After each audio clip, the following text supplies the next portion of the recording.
Hello my friends and welcome, my name is Dennis and here's the latest update from Ukraine. By the way, I'm from Ukraine myself and we have some good news and bad news as usual. First of all, we have some hazards from Belarusian side. As you probably know, they support the Moscow military operation in Ukraine and they let their airports, roads and other logistics to be used by Russia. Because of that, Russia tried to invade the Kiev unsuccessfully, as we know, and now Belarus is putting their forces on the border with Ukraine. So we have some of the groups here, they place their division near to Ukraine. Also we have the Pinsk city and the troops is on the way to that city as well. So we have to keep our forces all the way here just in case Belarusian forces would join the conflict. Aim actually of Belarusian forces probably would be to cut the supply lines from the western side of Ukraine, because we have all the weapons coming from Poland and Slovakia. It's kind of interesting since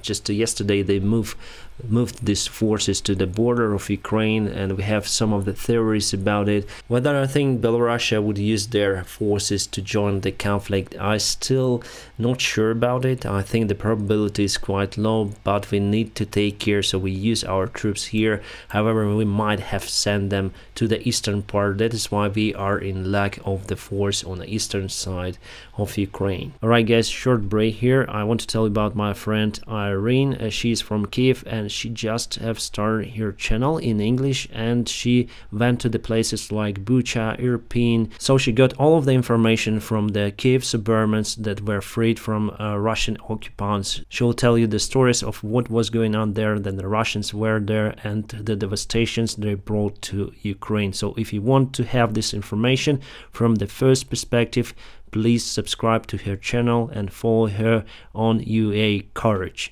Unfortunately, I cannot go there myself, so I trust Irene to share this information. And of course, we have some hazards coming from the Russian side. Just yesterday, United States of America intelligence managers said that they expect this conflict to intensify in nearby weeks and months. They expect Russia to do the best they can to throw all the forces to reach this area with Transnistria. So they want to get Odessa under their control, they want to have the Mykolaiv under their control, but I think they will be unsuccessful unless Russia would go for full mobilization of their forces. And now they have around 80,000 troops and they have lots of losses. We kill 200 up to 500 personnel each day, so they are really in lack of man force. So probably Putin, as the spy agent said from the United States, would still announce the mobilization of army men, and that is why we have the huge hazard for Odessa city. So they may use this part, they may use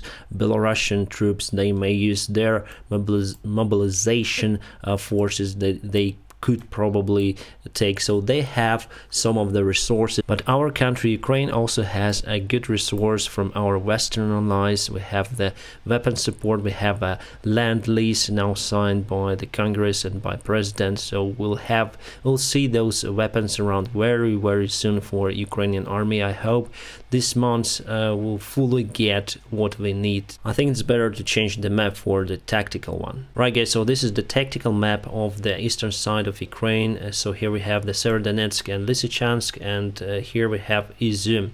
Let's zoom into Severodonetsk at first. We have that quite tricky situation there.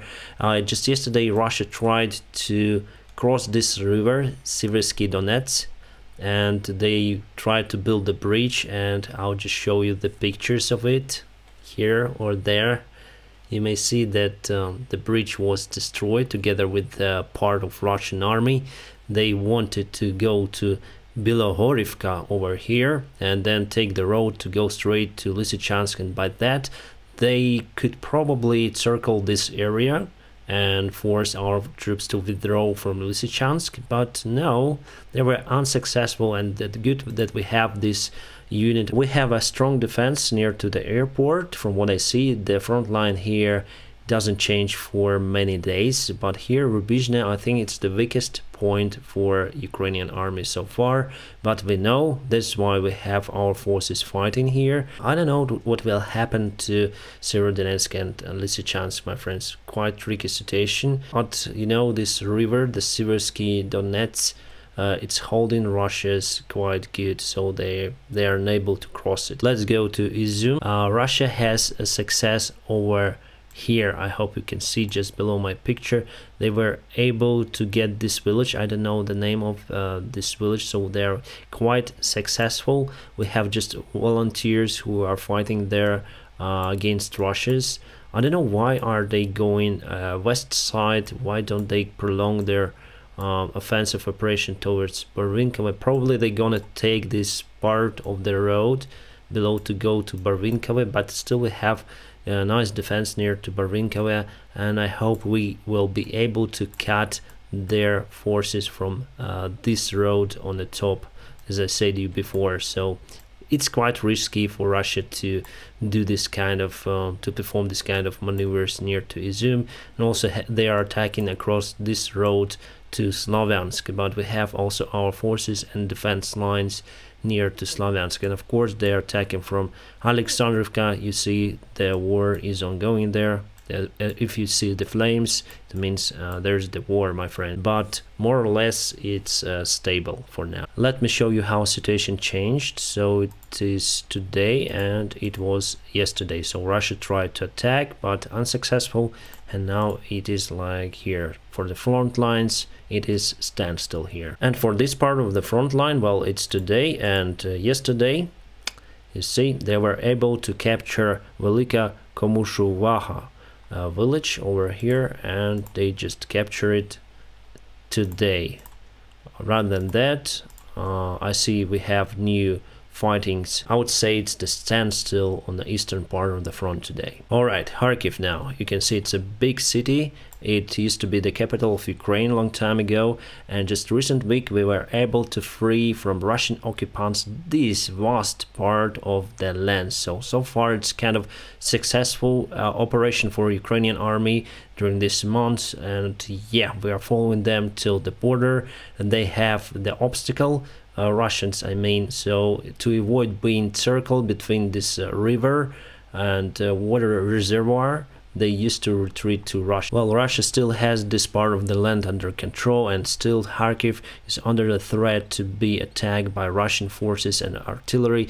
However, this risk is reduced dramatically by our army, by our success on this part of the front line. So it is today, and let me show you yesterday. Yesterday this part and this part was under control by Russian troops, and today you see looks much better. Hope to show you the similar trend tomorrow. Okay, breaking news, my friends. Our army claims that they shot down one more Ki-52 helicopter with the help of a Manpad Perun, which is like a Stinger but more advanced.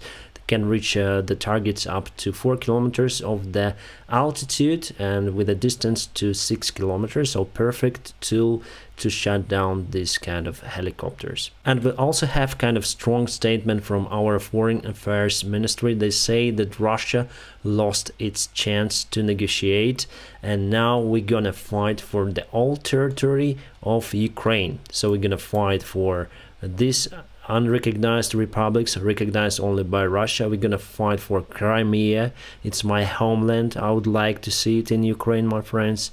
So not only will go to the borders of 24th February this year, then Russia starts its massive occupation of Ukraine, but we're gonna go to our original borders that Russia actually occupied Crimea in 2014, and the same year they occupied this eastern part of Ukraine using the false flag republics. So my friends, we're gonna fight with the help of weapons from our Western allies. I'm sure that we're gonna win this war. My friends, thank you very much for watching this video. Please support this channel by pressing the like and subscribe to my channel. Also, you may support this channel by joining our awesome Patreon crew to have the access for some of the perks from my side, and also you can support just through the PayPal. All the links I put as usual in the video description just below. My friends, I wish you a peaceful sky wherever you are and have a great time.